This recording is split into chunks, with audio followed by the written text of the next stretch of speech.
으로 감사하며 기도드리옵나이다. 아멘. 메슬로우라고 하는 학자는 인간에게 크게 5가지의 욕구가 있다라고 이야기하면서 생리적인 욕구, 안전에 대한 욕구, 사회적인 욕구, 존경에 대한 욕구, 또 자아 실현의 욕구가 있다라고 말하고 있습니다. 그 가운데서 이 사회적인 욕구에서 사람은 사랑받고 싶어하고 사랑하고 싶어하는 욕구, 또 어느 곳에 소속되고 싶어하는 욕구, 또 이렇게 친구 관계를 만들고 싶어하는 욕구 등 서로 사회적으로 살아갈 때 고립되는 것이 아니라 서로 연결하면서 상호작용을 하면서 살아가고 싶다라고 하는 거예요. 그래서 우리도 보면 무슨 개 모임, 무슨 동창회 모임, 또 혹은 무슨 친목 모임 등을 여러 가지로 만들어 가면서 연세가 드셔가면서 그 모임이 소중해지는 거죠. 왜냐하면 그것은 건강한 욕구가 발현되어져 있고 하나님이 이렇게 만들었다. 그래서 어떻게 보면 이런 욕구를 가지고 살아가는 건 복되지만 세상 사람 아무도 필요 없어요. 그냥 나 혼자 그냥 자연인처럼 산속세계 가서 나무처럼 살래요. 짐승처럼 살래요. 그것은 오히려 인간의 욕구와 좀 반대적인 어떤 그런 것을 보게 됩니다. 요즘은 자기가 어느 곳에 하느냐라고 하는 것이 아주 이 인간의 본능적이고 필수적인 마음이라고 그래가지고 내 자신을 나타내는 그런 표현이 되기도 합니다. 요즘 팬덤이라고 하는 그런 말을 쓰는데, 즉 한 사람이 팬으로서가 아니라 아주 무리가 지어져서 누구를 좋아하면서 같은 소속을 이루는 것을 보게 되죠. 그래서 어떤 연예인을 좋아하느냐. 요즘 보면 참 가수들이 뜨면은 버스가 5대, 10대씩 뜨는 건 기본이라 그러잖아요. 이제 옛날에는 그렇게 팬덤이라고 하는 것을 젊은 청춘들만 하는 줄 알았더니 이제는 5, 60 먹은 아주머니들도 할머니들도 내가 좋아하는 가수라고 하면 돈 아끼지 아니하고 때로는 김치라든가 반찬도 해갖고 가서 보약도 갖다 막 먹이려고 하고 그런 마음들이 등장한 것이 팬덤인데, 옛날에는 소수 또 연예인이라든가 스포츠 스타였지만 이제는 아주 넓게 펼쳐지고 있습니다. 그리고 또 그 사람을 나타내는 이 경제적인 활동을 해서 티셔츠도 옛날에 음반이나 팔고 했는데 여러 가지 굿즈들, 물건들을 만들어 가지고 나타나는 것을 보게 됩니다. 왜 그렇게 그런데 소속하면서 왜 이렇게 가서 돈을 쓰고 그렇게 시간을 버리느냐? 바로 그걸 하면서 사람들은 이 유대감을 느낀다는 거죠. 나만 이게 아니구나. 다른 사람들 이렇게 좋아하는구나. 함께 일한다라고 하는 거예요. 그래서 이렇게 됐는데 이제 앞으로 점점 더 또 한 분야에서 이 팬덤이 생기게 되는데 그것이 바로 우리나라는 정치적인 것이죠. 진보가 됐던 저 보수가 됐던 어쨌든 간에 그 정치인 개인을 놓고 좋아하는 그런 문화가 형성이 되어지고, 물론 과거에도 없지 않아 있었습니다. 무슨 누구를 사랑하는 모임 이렇게 식으로 해서 모임이 있지만 점점 많은 사람이 우리나라 같은 경우도 이제 정치인을 좋아하는 그런 입장을 나타내고 있다라고 하는 거예요. 자, 그러면서 나는 어디에 속해 있고 다른 사람 누구에 속해 있느냐고 하는 구별을 하는 것이 성경에도 있었다라고 하는 거예요. 성경에도. 왜 그러냐? 이 그리스도의 복음은 유대 땅에서 시작이 됐죠. 그래서 예루살렘에서 시작돼서 초대교회가 시작이 됐지만 결국에는 안디옥으로 가서 선교사 파송을 통해서 바울을 통해서 온 유럽을 복음을 전하게 됩니다. 복음을 전하다 보니까 이 바울이 복음을 전했던 장소가 어디였어요? 주로 회당이었습니다. 회당이라고 하는 것은 유대인들이 모여서 예배드리고 말씀 나누고 또 교육하는 그런 곳이 바로 회당이었습니다. 즉 이스라엘 땅, 유대 땅에 있던 유대인들이 유럽까지 펼쳐진 거예요. 흩어진 거예요. 그래서 거기 이 바울이 갈 때마다 회당에 안식일이면 회당에 들려서 주의 복음을 전했다라고 하는 좀 회당에서 복음을 전하는데 거기서 복음이 전화되어지면서 그곳에 지역이 교회가 생기잖아요. 고린도 교회, 빌립보 교회, 데살로니가 교회 등 그 지역에 교회가 생기면서 유대인들뿐만 아니라 유대인 밖에 있었던 이방인들도 예배 교회에 와서 함께 예배드리면서 예수를 믿는 역사가 나타나서 초대교회가 생겨났다라고 하는 거 아니겠습니까? 그러니까 어디 있었는가, 너는 어디 있었는가라고 하는 걸 정확히 가르쳐 주는 것을 보여주고 있습니다. 그래서 이 언약밖에, 구원밖에 있던 사람들이 구원받은 자리로 들어왔다라고 하는 것을 끊임없이 가르쳐 준 거야. 너는 바로 예수 그리스도 밖에 있었지만 예수 그리스도 안에서 가까워졌다라고 하는 것을 끊임없이 가르치고 말씀해 주고 있다라고 하는 거예요. 그래서 이 바로 예수 안에서 우리는 무언가 되는가라고 하는 것을 보니까 우리는 한 권속이었다라고 에베소에서 말씀해 줘. 이제 예수 밖에 있는 사람들은 외인이고 나그네지만 예수 안에 있는 우리는 한 권속이다라고 하면서 예수님 안에 있는 사람들은 한 집에 속한 자가 된다. 즉 형제 자매 가족이 된다라고 하는 것으로서 바울은 가르쳐 주고 있다. 여러분, 이 교회의 모임, 또 신앙의 모임, 우리가 신앙생활 하는 것은 그냥 내가 좋은 데 가고 편한 데 가고 유익한 데 가는 게 아니라 하나님께서 만세전에 예약해 놓으시고 또 준비해 놓으시고 섭리하신 한 형제 가족이 되는 사건이다라고 하는 겁니다. 그래서 우리가 신앙생활을 한다라고 하는 것은 하나님의 가족, 아버지 되신 하나님을 믿고 그 가족 안에서 교통하며 교제하는 것이다 라고 하는 거예요. 그래서 이것은 아주 거룩한 이 모습을 나타내주고 있는 것이 바로 신앙생활이다. 그런데 한때는 점점 사람들이 생각하기를 예배만 드리면 되지라고 하는, 예배만 드려. 예배만 드려. 어느 교회 가서 예배만 드리면 되지라고 하는 생각을 했는데 이 예배는요, 이게 온전한 모습이 신앙생활에 있어서 출발이 되지만 그게 완절점은 아니잖아요. 신앙생활이라고 하는 것은 소속감을 가져야 돼요. 소속을 해야 된다라고 하는 거야, 소속을. 소속이냐, 소외냐. 여러분, 예배 신앙생활 하면서 소외감 느끼는 사람들 있죠. 난 소외되는 것 같아. 참 인간으로서 가장 가슴 아픈 모습은 소외입니다, 소외. 교회에서 소외된다라고 하는 것은 비참한 일이에요. 여러분, 가족에서 어떻게 누구를 소외시킵니까? 여러분, 자녀가 여럿이 있는데 누구를 내 자녀지만 넌 소외된다라고 하는 것을 느낀다고 하면 그건 부모로서의 자격이 없는 거죠. 자손들도 마찬가지인 거예요. 이 교회에서는 소외가 있을 수 없습니다. 다 소속되어 있는 거예요. 한 가족인 거예요. 그런데 교회만 신앙생활 하겠다, 예배만 드리는 것을 신앙생활 하는 것으로 착각하는 경우가 있는 거예요. 여러분, 신앙생활이라는 것은 뭐예요? 기여하고 책임 속에서 이 소속이 되어지는 겁니다. 그래서 우리 식으로 이야기하면 주의 일을 감당해야지 옛날에 믿음이 자란다라고 하는 것처럼 소속되어져서 여러 가지 모양으로 교제하고 교통하면서 살아가야지, 소속감이 없으면 여러 인간들의 어떤 그런 이제 불평과 똑같은 모습을 가지고 있다라고 하는 것을 나타내고 있어요. 그래서 우리가 주 안에서 소속을 하면서 소속을 가지고 기여와 책임 속에서 형성이 되는 그런 은혜를 느끼면서 우리도 형제 자매구나라고 하는 것을 깨달아 알게 되어진다라고 하는 것입니다. 오늘 본문에서는 이 예수 그리스도의 모습, 어떠한 것인가? 아담에서 있던 자가 어떤 모습인가? 아담이라고 한 사람, 아담이라고 하는 한 사람과 그리스도라고 하는 한 분에 대해서 어떠한 모습을 가지고 있는가라고 하는 것을 비교하면서 말해주고 있죠. 아담을 통해서는 어떤 일이 있었는가? 바로 죄가 들어왔다. 그래서 죄가 들어옴으로 말미암아서 사망이 왕노릇하게 되어졌다. 그래서 사망이 왕노릇하니까 정죄, 죄를 믿고 벌을 받게 되었다라고 하는. 그래서 불순종의 이 결과를 낳게 된 것이다. 그런데 예수님께서 그리스도께서 오심으로 말미암아서 은혜가 넘치게 되어지고 생명이 왕노릇하면서 죄 있다 하지 않고 의롭다 하심을 얻었다. 그래서 우리는 순종한다라고 하는 이런 모습을 보게 됩니다.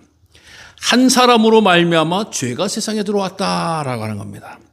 여러분, 죄라고 하는 것을 우리가 일반 세상에서의 보면은 행위의 결과로서의 나타나는 것을 주로 많이 판단을 합니다. 즉, 폭력이 있었다, 절도가 있었다, 사고를 쳤다라고 해서 결과가 있을 때에 이거 죄다라고 하는 것을 세상은 이야기합니다. 그런데요, 신앙 안에서 성경은 죄라고 하는 것이 뭐냐? 표적을 벗어났다라고 하는 하말티아라고 하는 것을 봅니다. 즉 하나님께서 에덴 동산같이 이렇게 정해준, 우리가 양궁을 통해서 보면 10점, 9점, 8점, 7점에서 동그란 표지판이 있고 그 안에 딱 들어가야지 1점이든 2점이든 3점이든 10점이든 나오는데, 그 죄라고 하는 것이 뭐냐? 그 표적을 벗어난 것이다. 점수가 중요한 것이 아니라 하나님이 알려주고 말씀하시고 가르쳐진 것을 벗어난 것이지, 무슨 행위해서 무슨 죄가 된다 안 된다 이렇게 여러 가지 되어져 있는 것이 아닙니다. 그러니까 하나님께서 말씀해 주시고 가두는 질서를 벗어나게 되어지니까 죄다라고 하는 이야기예요. 그럼 죄를 하나님이 어떻게 처리하시느냐라고 하는 것을 바로 죽음으로 처리를 하신다라고 하는 거예요, 죄에 대해서. 근데 이 죽음이라고 하는 것이 우리가 자연사를 이야기하는 게 아니거든요. 성경이 말하는 죽음은 항상 말씀하지만 심장이 멎고 뇌가 멈춰지고 그런 것이 아니라, 이 사망이라고 하는 것은 하나님으로부터 끊어낸다. 여러분, 죄 졌을 때 인간이 아담이 어디서 쫓겨났어요? 에덴 동산에서 쫓겨난 거예요. 하나님의 품 안에서, 하나님의 범위 안에서 내쫓겨졌다라고 하는 거예요. 즉 소외당하겠다, 하나님이 소외시켰다라고 하는 거예요. 하나님 중심에서 벗어났다라고 하는 거예요.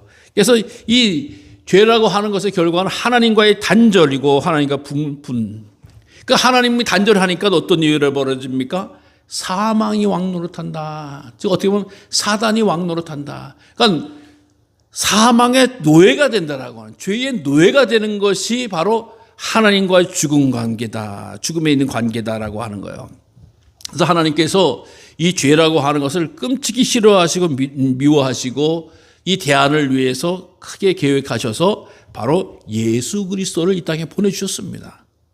그래서 그 주님께서 오셔서 우리에게 은혜가 있어졌다, 은사다라고 오늘 표현을 하고 있는데, 또 하나님의 은혜다라고 15절에 이야기합니다.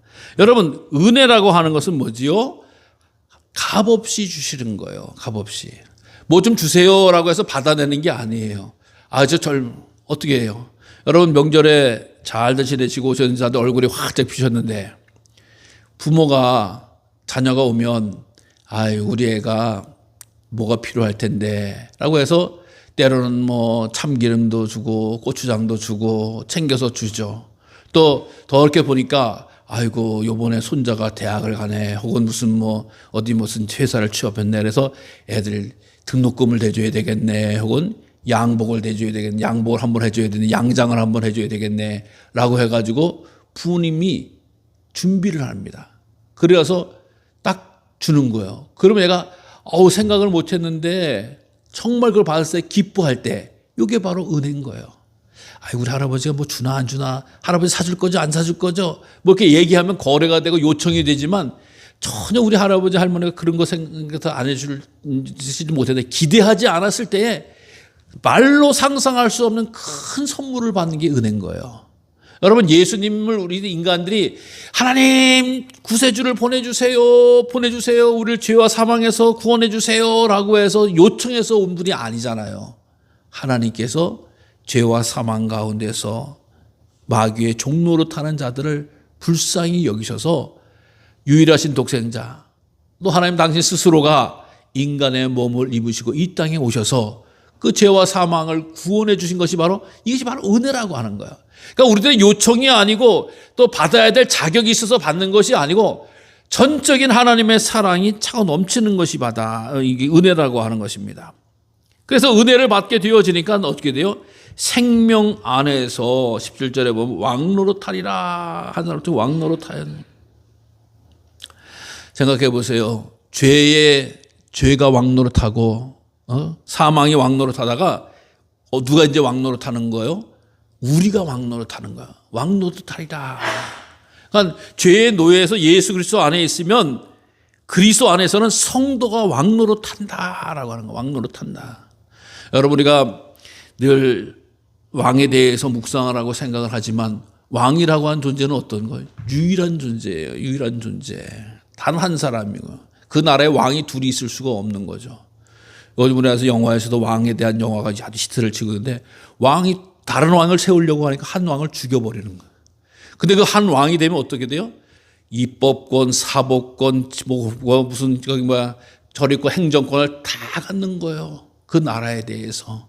요즘 같은 경우는 이제 사람들이 미래가 발전하고 그래가지고 견제와 균형을 갖기 위해서 한쪽의 사람이 이것을 주지 않기 때문에 자기가 뭐 하려도 사법부에서 아니다라고 하면 되고 서로 온전하게 균형될 수 있도록 조절을 하잖아요. 이 삼권 분립이라고 하는. 근데 그걸 가지고 혼자 해먹으려고 하면 독재가 되고 왕이 되는 거거든요. 그러니까 왕이라고 하는 것은 엄청난 권력과 힘을 갖는 일인데 그 위치라고 하는 것이 얼마나 자유롭고 정말 가장 최고의 모습입니까? 근데 이 왕노릇하는 은혜를 베풀어 주셨다라고 하는 거예요.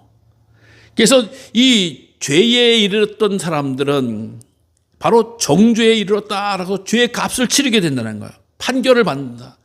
죄 가지고 그리스도 안에서 있지 않는 자들은 죄로 판결을 받는다라고 하는 거예요. 심판받아야 될 자라고 하는 판결을 받는다.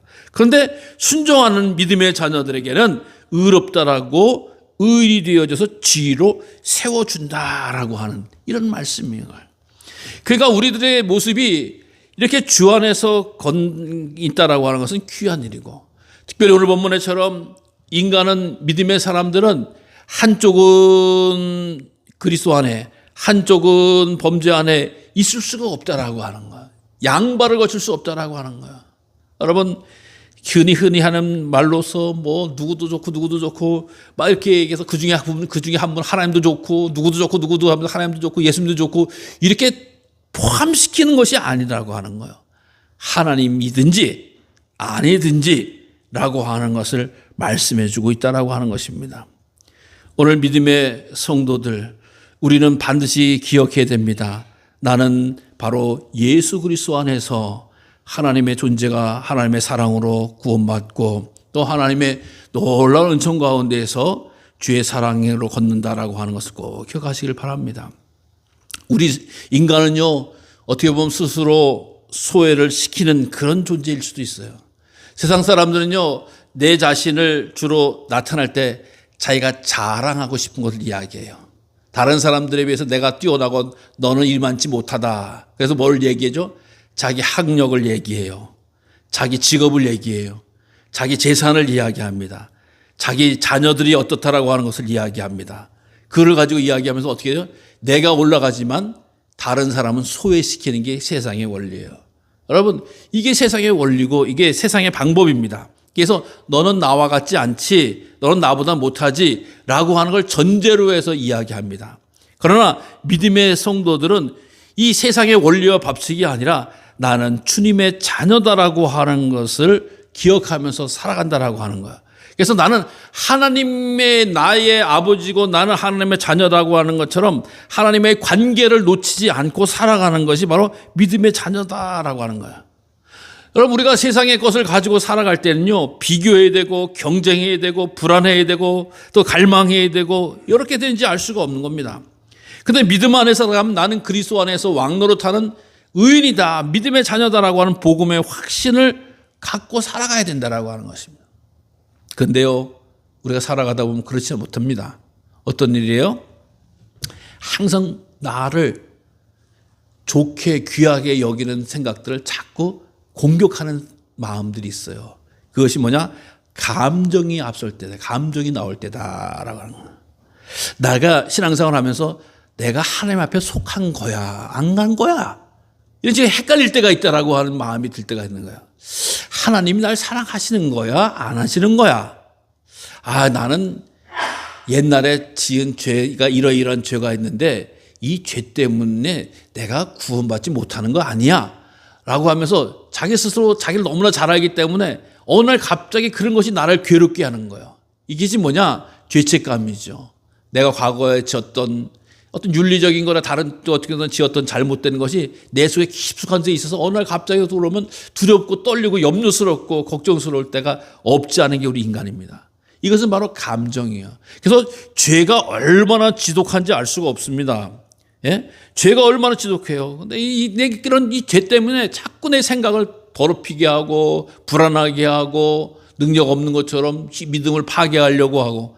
여러분, 그러나 주 안에서 의롭다 인정을 받았다라고 성경은 선포해 주었는데 내 생각은 자꾸 떠오르는 거예요. 나는 죄 짓고 이런 죄도 있고 저런 죄도 있고 부족한 것도 많은데 라고 하면서 느껴지는 것을 가지고 자꾸 나를 힘들게 하는 게 있어요.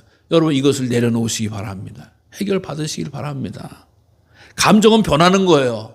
그러나 지인은 변하지 않습니다. 하나님이 의롭다 하시면 의로운 거예요. 내가 기분이 나빠서, 내가 불안해서, 내가 걱정스러워서, 내가 염려스러워서 이렇게 왔다 갔다 하는 게 아니라는 거예요. 하나님 의롭다 하시고 성경에 이미 선포되어지고 예수님의 보혈의 공로가 우리를 의롭다 하신다라고 하는 것을 믿었기 때문에 성경은 분명히 우리를 의롭다 하고 거룩히 하고 죄 있다 하지 아니한다. 왕노릇하리라 라고 약속해 주신 말씀인데 그것을 내려놔요. 그러면서 내 감정 때문에 오늘은 내가 교회를 가야 되나 말아야 되나, 하나님 날 사랑하는 것 같지도 않은데, 그런 것 같지도 않은데, 그러면서 나올 때가 없잖아 있다라고 하는 겁니다. 여러분 내 감정은요 하루에도 12번 더 바뀌어요. 생각해 보세요. 어떤 날은 바람이 불면 이렇게 바람이 불어서 너무 좋네, 시원하고 말이야, 마음이 확 홀홀 날아가는 것 같아. 근데 어떤 날은요 바람 부는 게 짜증나는 거예요. 화딱지가 나는 거예요. 마찬가지로 해가 반짝 떠도 어떤 날은 오늘같이 찬란해 태양이 떠오르는 날이 있네. 근데 어떤 날은 저놈의 태양은 맨날 저렇게 뜨겁기만 떠오르기만 해. 내 감정은요 이럴 수도 있고 저럴 수도 있는 거예요. 그러니까 하나님의 말씀과 생각에 대해서도 그렇게 떠오른다라고 하는 겁니다. 그러나 주님 안에 있는 자는 내 감정을 따라서 움직이는 것이 아니라 하나님의 말씀을 따라서 움직이는 거예요. 말씀을 따라서 세움을 받는 거예요. 그렇기 때문에 내가 주 안에서 자녀된 자고 주 안에서 왕노릇하는 자라고 하는 것을 확실히 기억하면서 실패와 죄악을 바라보는 것이 아니라 은혜와 구원의 역사를 바라보면서 그것을 취하는 자가 되는 은혜를 누리시길 바랍니다. 그래서 그것으로 도전해 올지라도 물리치는 거예요. 스스로 내가 소외돼서는 안 돼요. 하나님은 우리를 절대 소외시키지 않으셨어요. 근데 내가 믿음 안에 거하지 않고 말씀 가운데 거하지 않으면 불편해지는 거예요. 답답해지는 거예요. 그러니까 여러분 범죄라고 하는 것이 얼마나 강력한지 알 수가 없어요. 근데 사실 우리의 은혜는 더 강해서 그 범죄를 덮고 씻어주고 용서해주는 역사가 있다라고 하는 것을 꼭 기억하시길 바랍니다. 내가 주 안에 있고 말씀 안에 있고 주의 약속 안에 있다라고 하는 사실을 꼭 기억하시길 바랍니다. 여러분 요즘 겨울철에는 섬여행을 자주 안 한다 그러잖아요. 섬여행을 왜 안 했냐라고 하는 걸 봤더니 파도가 센 거예요. 파도가. 저희도 가족들은 저기 남해 가서 어디 갈 때 파도가 엄청나게 겨울에 셌는데 정말 힘들었어요. 근데 이 파도가 세도요 배 안에 있으면은 그 파도를 헤치고 나갑니다. 근데요 만약에 배 밖에 바다 위에 떠 있으면 그 파도에 사람은 아무 힘이 없어요. 떠내려고 하고 정말 죽을 수밖에 없는 거예요. 근데 우리 하나님께서 주신 구원과 사랑의 은혜의 방주 안에 거하면 하나님 우리를 구원의 길로 영생의 길로 이끌어 주신다니까요.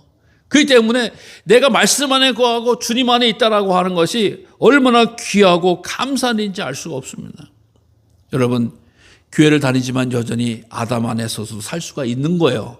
그러나 정죄함을 벗어버리고 과거를 붙잡지 말고 문제 안에 거하지 말고 이미 다 지불되었기 때문에 예수의 피로 다 지불되었기 때문에 예수의 사랑으로 다 지불되었기 때문에 또 주의 말씀이 나에게 약속해 주셨기 때문에 구원과 은혜와 사랑과 승리가 바로 내 것이고 우리의 것이라고 한 사실을 꼭 기억하시기를 바랍니다. 더 이상 주님을 이길 자 없어요. 하나님의 사랑을 덮을 자가 없다고요.